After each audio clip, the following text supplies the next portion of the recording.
Assalamualaikum warahmatullahi wabarakatuh. Sebelum kita mulai kisah yang penuh hikmah ini, mari kita bersholawat kepada Nabi Muhammad sallallahu alaihi wasallam, agar kita diberikan panjang umur yang barokah. Jangan lupa subscribe dan berkomentar di bawah, karena subscribe dan komentar Anda sangat berarti bagi kami. Mari kita mulai kisahnya. Malam itu, di sebuah markas pasukan gabungan yang terletak tak jauh dari pusat kota, suasana mendadak menjadi lebih hidup dari biasanya. Lampu-lampu menyala terang, memantulkan cahaya di permukaan meja besar yang dipenuhi peta wilayah pasar, foto-foto intelijen, dan laporan-laporan pengaduan warga. Di ruangan itu, para personel dari kepolisian dan TNI duduk membentuk setengah lingkaran. Wajah mereka dipenuhi ketegangan sekaligus determinasi. Bukan hanya karena operasi ini penting, tapi karena yang mereka lawan bukan sekadar kriminal biasa. Mereka melawan jaringan premanisme yang sudah mencengkeram pasar-pasar rakyat hingga membuat warga hidup dalam ketakutan. Mereka sadar, satu kesalahan kecil bisa mengorbankan keselamatan anggota, bahkan warga sipil. Dipimpin oleh seorang perwira polisi senior dan kapten TNI yang berpengalaman dalam operasi lapangan, diskusi strategi berlangsung intens. Mereka membahas peta satu persatu, menunjukkan titik-titik rawan pemalakan, lokasi parkir liar, dan jalur evakuasi yang harus dikuasai. Kita tidak bisa masuk dengan cara biasa, kata kapten dengan nada dingin. Kita harus jadi bayangan mereka, bergerak seperti mereka, tapi dengan satu keunggulan, kita tahu kapan harus menyergap. Tugas dibagi cepat. Tim penyamaran dibentuk, terdiri dari anggota yang terbiasa dengan operasi sipil. Sementara itu, unit bersenjata siaga di radius tertentu, siap bergerak kapan saja dibutuhkan. Masih dini hari ketika tim penyamaran pertama bergerak menuju pasar tradisional. Mereka mengenakan pakaian lusuh, sebagian membawa kantong belanjaan, satu lagi menyetir mobil tua seolah-olah sedang mengantar keluarga berbelanja. Mereka tampak seperti warga biasa. Tak ada yang menyangka bahwa di balik rah baju mereka tersembunyi alat komunikasi mikro. Mobil berhenti di dekat lapak sayur. Lalu seorang petugas turun dan mulai mencari tempat parkir. Beberapa detik kemudian, seorang pria bertubuh kekar dengan rompi pudar mendekat cepat. Raut wajahnya garang. "Parkir di sini, 20.000 rupiah.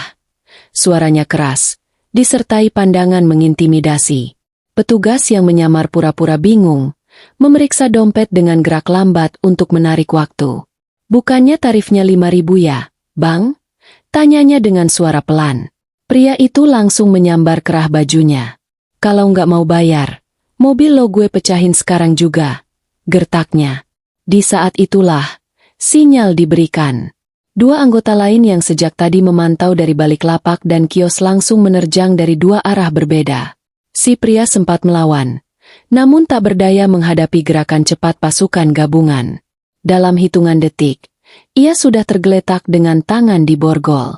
Keributan kecil itu sempat membuat suasana pasar mencekam. Para pedagang dan pengunjung menoleh, sebagian bahkan bersiap kabur, mengira ada keributan antar warga. Tapi begitu mereka melihat salah satu petugas membuka jaket dan lambang TNI serta Polri tampak jelas, suasana berubah drastis. Beberapa orang mulai berbisik lega. "Akhirnya mereka turun juga," ucap seorang ibu sambil menggenggam erat kantong belanjaannya. Preman bertampang sangar itu kini tak lagi terlihat garang. Dia digelandang masuk ke mobil, sementara tim lain mulai bergerak ke titik berikutnya, menjaga momentum sebelum jaringan mereka menyebar kabar. Di sisi lain kota, operasi berjalan serempak. Seorang anggota polisi berpakaian bebas telah lebih dulu menyusup ke dalam pasar lain yang dikenal rawan pemalakan. Ia menyamar sebagai pedagang makanan ringan, lengkap dengan gerobak dan kompor kecil. Posisi strategisnya berada di pojok pasar, cukup jauh dari pintu masuk, tapi dekat dengan deretan lapak sayur yang selama ini kerap jadi sasaran preman. Ia memasang telinga dan mata lebar-lebar, memperhatikan setiap gerak-gerik yang mencurigakan. Tak lama, dua pria tinggi besar mendekati seorang pedagang tua. Dari jarak beberapa meter, terdengar suara mereka menekan. "Kalau mau aman dagang di sini, setorannya nambah minggu ini." Dengan gerakan halus, petugas itu menekan tombol kecil di dalam saku bajunya. Sinyal langsung dikirim ke tim cadangan yang siaga tak jauh dari pasar. Target 2 orang, pemerasan aktif, dekat kios sayur, bisiknya di radio mikro. Sekitar 1 menit kemudian, 2 anggota lain berpakaian seperti pembeli biasa bergerak mendekat secara bersamaan. Ketika para preman mulai menggeledah dagangan si pedagang tua sambil mengancam, tim gabungan langsung menerjang. Salah satu pelaku mencoba kabur ke lorong belakang, tapi dengan satu hentakan lutut dari aparat, ia langsung terjungkal dan dilumpuhkan. Seketika keramaian pasar pecah. Beberapa pedagang sempat menjerit karena tak menyangka penyergapan terjadi begitu cepat dan mendadak. Namun rasa panik itu segera tergantikan oleh rasa lega. Beberapa warga menghampiri petugas, berbisik lirih. Itu orang memang sering minta jatah ke kami juga. Seorang bapak parubaya bahkan ikut membantu membungkus barang bukti berupa amplop berisi uang tunai yang disita dari saku preman. Situasi dikendalikan dalam waktu singkat. Kedua pelaku diborgol dan dibawa ke mobil yang menunggu di pintu belakang pasar. Sementara itu, tim lain bergerak di kawasan Pasar Utara. Di tempat itu, laporan warga menyebutkan adanya praktik parkir liar yang dilakukan dengan kekerasan. Beberapa pengendara bahkan mengaku pernah dirusak motornya hanya karena menolak membayar tarif yang dipatok semaunya. Petugas penyamar dengan motor tua pura-pura mencari tempat parkir. Saat ia turun dan membuka helm, seorang pria berkaus hitam datang menghampiri. 15.000. Cepat, katanya sambil menepuk-nepuk gagang besi di pinggangnya. Tak ada waktu untuk bermain psikologis. Tim sergap langsung muncul dari balik kios dan membekuknya tanpa sempat memberi perlawanan. Dengan 3 titik berhasil diamankan dalam waktu hampir bersamaan, para tersangka langsung dikumpulkan di satu tempat untuk interogasi awal. Di balik wajah keras dan ucapan kasar mereka, penyidik bisa membaca satu hal, ketakutan. Di ruang interogasi, satu persatu akhirnya membuka suara. Mereka bukan pemain tunggal. Ternyata semua, setoran, itu dikumpulkan dan dikirim ke satu markas pusat, tempat para koordinator berada. Bahkan, disebut-sebut ada semacam komando pusat yang mengatur alur pungli, zona pasar, hingga pembagian hasil. Fakta ini mengubah operasi. Ini bukan sekadar penangkapan, ini baru permulaan dari penggerebekan yang lebih besar. Setelah mendapat informasi keberadaan markas pusat preman dari hasil interogasi, tim Intel langsung menyusun rencana lanjutan. Target mereka, sebuah bangunan tua yang tampak seperti gudang tak terurus di dekat terminal barang. Dari luar, tak ada yang mencurigakan. Tapi menurut pengakuan para tersangka, tempat itulah yang selama ini digunakan sebagai titik pengumpulan setoran hasil pungli. Tim penyamaran segera dikirim. Mereka menyamar sebagai pedagang kaki lima dan tukang servis elektronik, membuka lapak seadanya di sekitar lokasi. Setiap gerakan di depan dan sekitar bangunan itu diawasi. Tak satu pun orang di dalam markas tahu bahwa mereka tengah diawasi nyaris setiap detik. Hari-hari pengintaian berlangsung dalam senyap dan ketegangan. Beberapa preman tampak keluar masuk gedung, membawa tas kecil atau map. Mereka datang dan pergi dengan motor butut. Ada juga yang menggunakan mobil bak terbuka. Tak pernah lebih dari 2 atau 3 orang dalam satu waktu, seolah mereka tahu bagaimana menghindari kecurigaan. Namun, pasukan gabungan mencatat pola mereka. Setiap sore pukul 5, orang yang sama keluar dengan koper hitam dan masuk ke warung kopi tertentu. Setiap malam minggu, jumlah orang di dalam markas bertambah, seperti ada rapat besar. Semua itu masuk ke laporan yang setiap malam dikirim ke pos komando operasi. Waktu penyergapan ditentukan secara presisi. Tim sepakat, operasi dimulai saat aktivitas tertinggi berlangsung, agar semua tokoh penting bisa ditangkap dalam satu waktu. Hari itu dipilih, persiapan dimatangkan. Sebelum fajar menyingsing, pasukan sudah mulai menyebar. Jalan-jalan menuju bangunan tua mulai diamankan secara diam-diam. Tim penyerbu dibagi 3, 1 dari pintu depan, 1 dari belakang melalui lorong sempit yang mengarah ke dapur, dan 1 tim cadangan bersiaga di atap gedung sekitar, lengkap dengan teropong dan senapan laras panjang. Pukul 5.12, isyarat tangan dikirim. Tim depan bergerak cepat, mendobrak pintu dengan alat paksa. Jeritan kaget terdengar dari dalam. Preman-preman yang sedang duduk santai mendadak panik.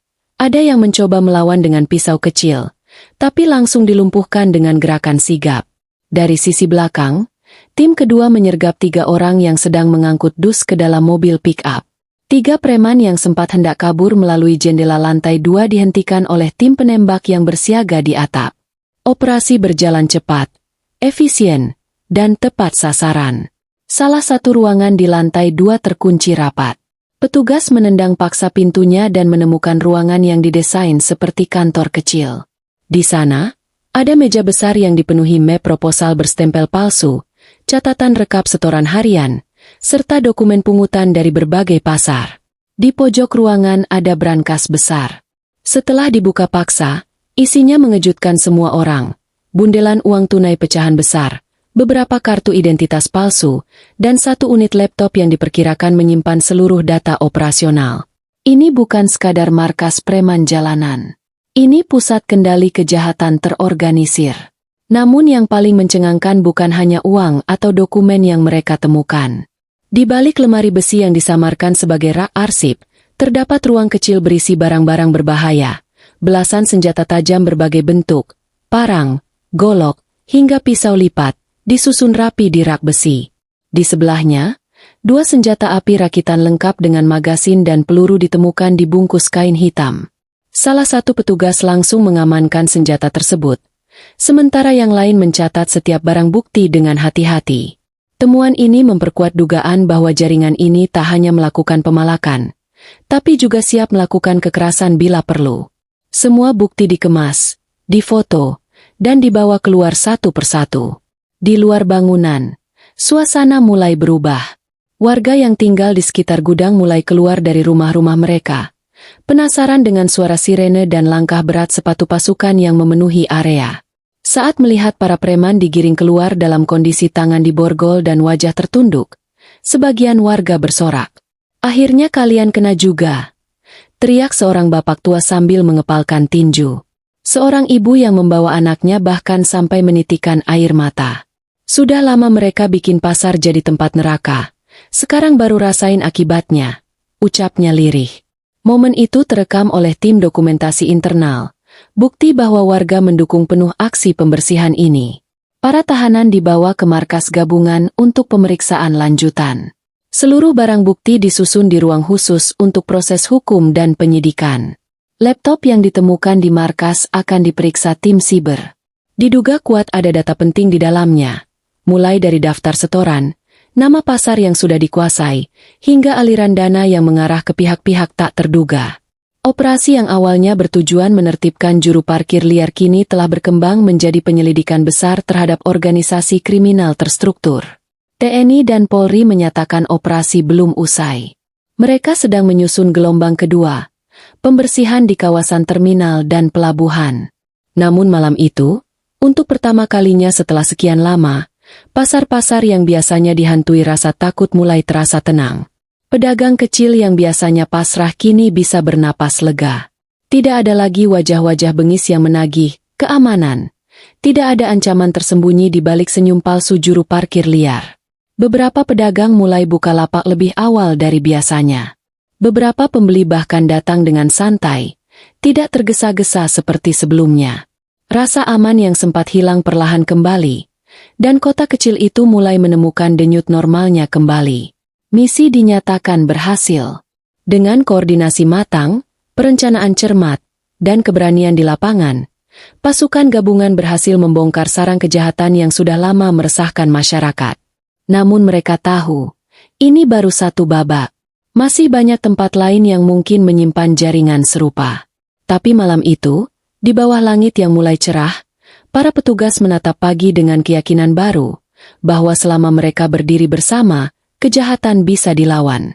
Dan untuk sekali ini, ketenangan berhasil direbut kembali oleh yang seharusnya memilikinya, rakyat.